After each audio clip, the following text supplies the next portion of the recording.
Dear students, welcome back to the virtual class of IP. Today we are going to learn the very important part of MySQL, that is constraint. A constraint is a rule or check on data which is to be entered. It checks and ensures the accuracy and reliability of the data. In simple words, we can say constraint is a condition on data to be entered. If the data is according to the constraint, then it will be entered, else not. Constraint can be defined at the time of table creation as it has already been mentioned in the previous classes, or it can be added after creation with the help of alter command. Types of constraints.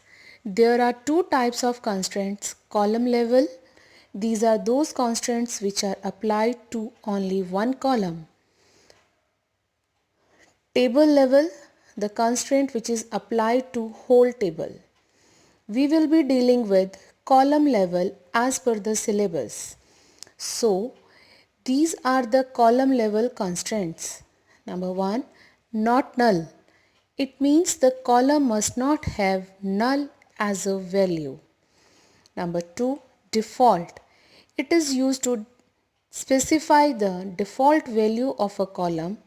If any column has been given default constraint, then whenever a new record is added in the table, we need not to enter the value of that column. Unique. It ensures that all values of a column are different. It can include null as a value. Primary key and foreign key. These we have read earlier under the heading type of keys.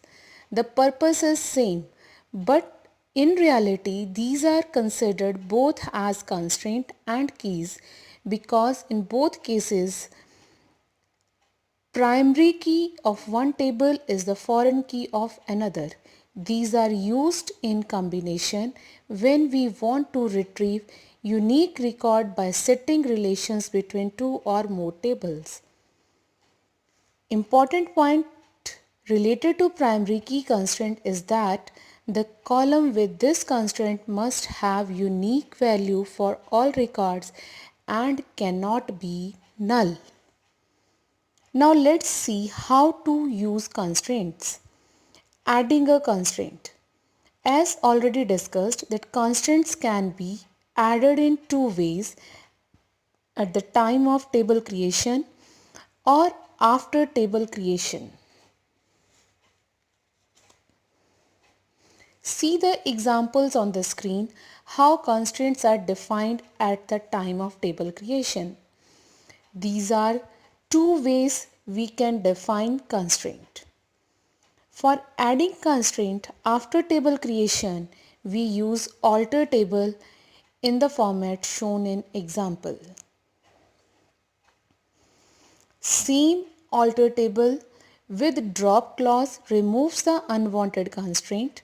The syntax is shown in the example. This will delete only the constraint, not the data and column.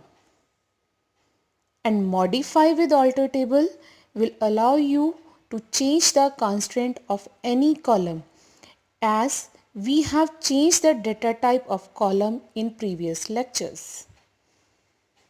Hence we can say alter table command help us to make changes in table structure both for adding, modifying, deleting the columns as well as constraints. That's all for today.